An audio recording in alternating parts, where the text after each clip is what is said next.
दोस्तों, आपने लाल किले की खूबसूरती और उसका इतिहास तो बहुत देखा होगा, लेकिन क्या आप जानते हैं कि इसी किले के पत्थरों के पीछे कुछ ऐसे राज दफन हैं जिन्हें आज तक कोई सुलझा नहीं पाया? आज के इस वीडियो में मैं आपको लाल किले की एक ऐसी प्रेतवाधित हॉन्टेड जगह के बारे में बताने वाला हूं जिसके बारे में शायद ही आपने पहले सुना हो। रोंगटे खड़े कर देने वाली इस कहानी को जानने के लिए वीडियो को अंत तक देखें। आगे बढ़ने से पहले वीडियो को लाइक और चैनल को सब्सक्राइब जरूर कर दें। चलिए खौफनाक सफर शुरू करते हैं। लाल किला, वो दरवाजा जो कभी बंद नहीं हुआ। दिल्ली की सर्द रातें और लाल किले की वो ऊंची खामोश दीवारें। यूं तो दिन में यहाँ हजारों की भीड़ होती है, लेकिन सूरज ढलते ही यहाँ का मंजर बदल जाता है। ये कहानी है करीब 25 साल पुरानी, जब रामकिशन नाम का एक चौकीदार वहां तैनात था। रात के 2 बज रहे थे। सन्नाटा इतना गहरा था कि रामकिशन को अपनी ही धड़कनें सुनाई दे रही थीं। तभी हवा के झोंके के साथ एक आवाज आई, छन छन। सन्नाटे में घुंघरुओं की गूंज। रामकिशन ठिठक गया। उसे लगा शायद कोई परिंदा होगा या उसका वहम, पर आवाज रुकी नहीं। वो आवाज किले के उस पुराने हिस्से से आ रही थी जिसे सालों पहले सरकारी आदेश पर सील कर दिया गया था। छनक छनक छन। वो महज आवाज नहीं थी, ऐसा लग रहा था जैसे कोई औरत भारी पायल पहनकर पत्थरों पर धीरे धीरे कदम रख रही हो। रामकिशन के हाथ कांपने लगे, लेकिन फर्ज की खातिर उसने अपनी टॉर्च जलाई और उसी तरफ कदम बढ़ा दिए। वो आधा खुला दरवाजा। जैसे जैसे वो आगे बढ़ा, हवा भारी और ठंडी होती गई। जब वो उस पुराने गलियारे के आखिरी सिरे पर पहुंचा तो उसकी रूह कांप गई। वो भारी लकड़ी का दरवाजा, जिस पर बरसों से जंग लगा ताला लटका रहता था, वो आज आधा खुला हुआ था। अंदर से सड़ी हुई मिट्टी और पुराने इत्र की मिली जुली सी महक आ रही थी। रामकिशन ने जैसे ही दरवाजे को धकेला, एक लंबी चरमराहट गूंजी, मानो कोई बरसों बाद गहरी नींद से जागा हो। सामना वो जो इंसान नहीं थी, अंदर घना अंधेरा था। टॉर्च की रोशनी जैसे ही दीवार से टकराई, उसे एक साया दिखा। एक औरत सफेद लिबास में, जिसके लंबे बाल उसके चेहरे को पूरी तरह ढके हुए थे। वो दीवार की तरफ पीठ करके खड़ी थी। कौन हो तुम? रामकिशन की आवाज गले में ही फंस गई। तभी वो औरत धीरे धीरे मुड़ी। उसके पैरों की पायल अब शोर मचाने लगी थी। जैसे ही रोशनी उसके चेहरे पर पड़ी, रामकिशन की चीख निकल गई। उसकी आंखें कोयले जैसी काली और बेजान थी, और चेहरे पर एक ऐसी मुस्कान थी जो किसी इंसान की तो कतई नहीं हो सकती थी। उसने अपनी फटी हुई आवाज में फुसफुसाते हुए कहा, तुमने मेरा दरवाजा क्यों खोला? उतना कहना था कि अचानक पूरे कमरे में सैकड़ों घुंघरुओं का शोर एक साथ गूंजने लगा। ऐसा लगा जैसे दीवारों के अंदर से कोई चीख रहा हो। रामकिशन को महसूस हुआ कि कोई ठंडी उंगलियां उसकी गर्दन को छू रही हैं, और फिर उसके सामने अंधेरा छा गया। आज भी सन्नाटा बोलता है। अगली सुबह रामकिशन उसी दरवाजे के बाहर बेसुध पाया गया। उसे होश तो आ गया, पर उसकी आंखों में वो खौफ हमेशा के लिए घर कर गया। आज भी लाल किले के उस खास हिस्से के पास से गुजरने वाले गार्ड्स कहते हैं कि रात के सन्नाटे में आज भी घुंघरू बजते हैं। कहते हैं कि वो दरवाजा आज भी रात को खुद ब खुद खुल जाता है, पर आज तक किसी ने उसे दोबारा झांकने की हिम्मत नहीं की। सच में लाल किले का इतिहास जितना शाही है, उसका ये पहलू उतना ही डरावना। रामकिशन की उस रात की कहानी तो सिर्फ एक शुरुआत थी। असल खौफ तो उस तहखाने के इतिहास में छिपा है, जिसके बारे में सरकारी दस्तावेजों में भी जिक्र करने से परहेज किया जाता है। उस रात की अधूरी दास्तां। जब रामकिशन ने उस औरत को देखा तो सिर्फ उसकी काली आंखें ही डरावनी नहीं थीं। जैसे ही उस औरत ने अपना हाथ दीवार की तरफ बढ़ाया, रामकिशन ने देखा कि उसके हाथ की खाल लटकी हुई थी, जैसे बरसों से उसे धूप न मिली हो। पूरे कमरे में घुंघरुओं का शोर इतना तेज हो गया कि रामकिशन के कान फटने लगे। उसे ऐसा महसूस हुआ जैसे दीवारों से इंसानी हाथ बाहर निकल रहे हों। उस औरत की आवाज हवा में नहीं, बल्कि सीधे उसके दिमाग के अंदर गूंजी। सालों बीत गए, सूरज की एक किरण नहीं देखी। तुम मुझे आजाद करने आए हो या पहरा देने? रामकिशन ने भागने की कोशिश की, लेकिन उसके पैर जमीन से चिपक गए थे। अचानक उसे उस बंद कमरे की दीवारों पर पुरानी पेंटिंग्स उभरती हुई दिखीं, नाचती हुई औरतें जिनके पैरों में बेड़ियां थीं और गले में जंजीरें।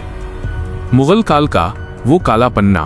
कहा जाता है कि शाहजहां के दौर में एक नर्तकी थी जिसका नाम ज़ोहराबाई था। वो अपनी खूबसूरती और घुंघरुओं की झंकार के लिए मशहूर थी, लेकिन एक शाही साजिश के तहत उसे जिंदा उसी दीवार के पीछे चुनवा दिया गया था। उसे सजा मिली थी उस राज को जानने की जो उसे कभी नहीं जानना चाहिए था। मरते वक्त उसने चीख कर कहा था, जब तक ये किला रहेगा, मेरी रूह की झंकार यहाँ के सन्नाटे को चीरती रहेगी। जो भी इस दरवाजे को पार करेगा, वो मेरा दर्द साथ लेकर जाएगा। अगली सुबह एक खौफनाक निशान। जब अगली सुबह दूसरे गार्ड्स ने रामकिशन को बेहोश पाया तो उन्होंने कुछ ऐसा देखा जिसे देखकर सबकी सिट्टी पिट्टी गुम हो गई। रामकिशन के गले पर काले रंग के हाथ के निशान थे, जैसे किसी ने उसे बहुत जोर से दबोचा हो। लेकिन सबसे अजीब बात क्या थी? वहां की जमीन पर धूल की एक मोटी परत थी। उस धूल पर रामकिशन के जूतों के निशान तो थे, लेकिन उसके ठीक बगल में नंगे पैरों के छोटे छोटे निशान भी थे, और उन निशानों के पास पीतल के 2 पुराने टूटे हुए घुंघरू पड़े थे। आज का सच। आज भी भारतीय पुरातत्व सर्वेक्षण ASI के कुछ पुराने कर्मचारी दबी जुबान में बताते हैं कि लाल किले के उस हिस्से में रोशनी कभी टिकती नहीं। आप कितनी भी हाई पावर की लाइट लगा लें, वो हिस्सा हमेशा धुंधला और अंधेरा ही रहता है। रात के 3 बजे के करीब अगर आप किले की पिछली दीवार यमुना नदी की तरफ वाली के पास खड़े हों तो आपको हवा में आज भी इत्र की खुशबू और पत्थरों के आपस में रगड़ने की आवाज सुनाई देगी। ऐसा लगता है जैसे कोई आज भी अंदर से दीवारें खुरच रहा हो।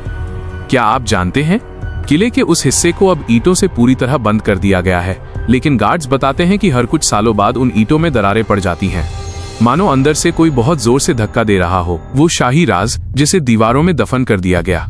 ज़ोहराबाई सिर्फ एक नर्तकी नहीं थी, वो मुगल दरबार के गुप्तचरों स्पाइस की सबसे करीबी कड़ी थी।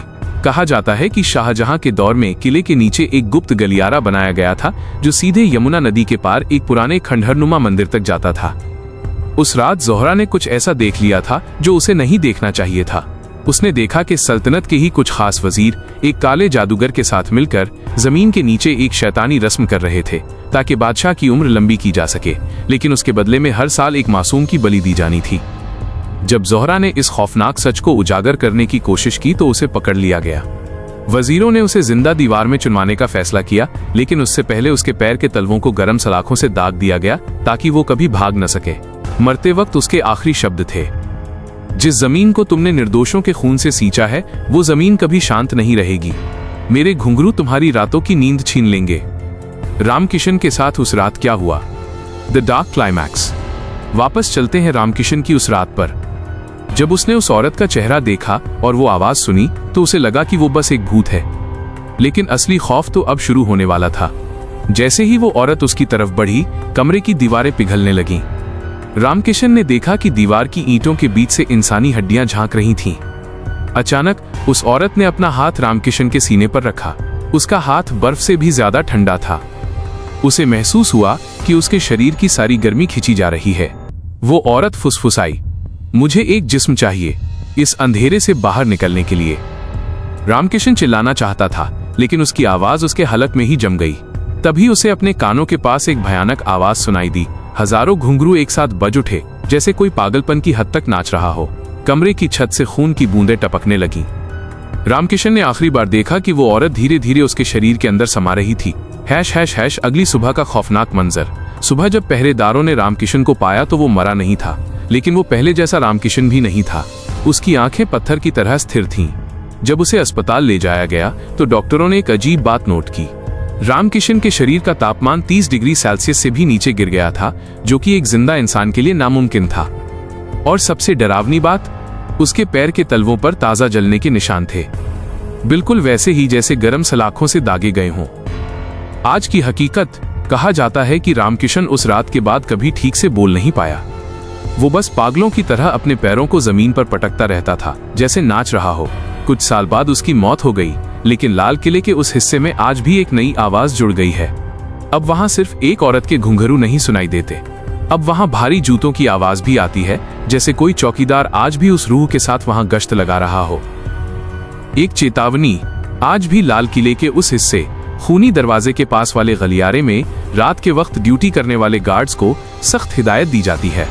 अगर कभी रात के सन्नाटे में इत्र की महक आए या पैरों में भारीपन महसूस हो तो पीछे मुड़कर मत देखना, बस सीधे चलते रहना, क्योंकि वो दरवाजा आज भी खुला है। रामकिशन के उस वाक़े के बाद प्रशासन ने आनन फानन में उस कमरे को मोटे लोहे के दरवाजों और भारी जंजीरों से जकड़ दिया। बाहर एक बोर्ड लगा दिया गया, प्रवेश वर्जित। लेकिन क्या दीवारें रूहों को रोक सकती हैं? कहते हैं कि जिस रात रामकिशन की मौत अस्पताल में हुई, ठीक उसी वक्त लाल किले के उस बंद गलियारे में एक धमाका हुआ। अगले दिन जब गार्ड्स वहां पहुंचे तो उन्होंने देखा कि लोहे की वो भारी जंजीरें मोम की तरह पिघली हुई थी। भीतर से किसी के आने की आहट नहीं थी, बल्कि जमीन पर बिखरी धूल में एक इबारत लिखी थी, जिसे देखकर आज भी पुरातत्व विभाग के अफसरों के पसीने छूट जाते हैं। वहां लिखा था, तुमने दरवाजा बंद किया है, मैंने नहीं। आज भी जब दिल्ली की सड़कों पर सन्नाटा पसर जाता है और लाल किले के ऊपर काला आसमान अपनी चादर बिछा देता है, तो उस बंद हिस्से से एक धीमी सी आवाज आती है। वो आवाज किसी इंसान की नहीं, बल्कि पत्थरों के घिसने और घुंघरुओं के पागलपन की हद तक बजने की होती है। गार्ड्स आज भी उस रास्ते से गुजरते वक्त अपनी नजरें जमीन पर रखते हैं, क्योंकि सबको पता है कि अगर गलती से भी आपकी नजर उस ऊंचे रोशनदान पर पड़ गई तो आपको वहां दो कोयले जैसी काली आंखें अपनी तरफ ताकती हुई मिलेंगी। वो औरत आज भी वहीं है। वो इंतजार कर रही है किसी ऐसे शख्स का जो फिर से वही गलती करे, जो फिर से उस बंद दरवाजे को खोलने की जुर्रत करे। अगली बार जब आप लाल किले के पास से गुजरें तो जरा रुककर हवा को महसूस कीजिएगा। अगर आपको अचानक इत्र की महक आए या कानों में पायल की हल्की सी छनक सुनाई दे तो भागिएगा मत, क्योंकि वो अब आपके पीछे खड़ी है।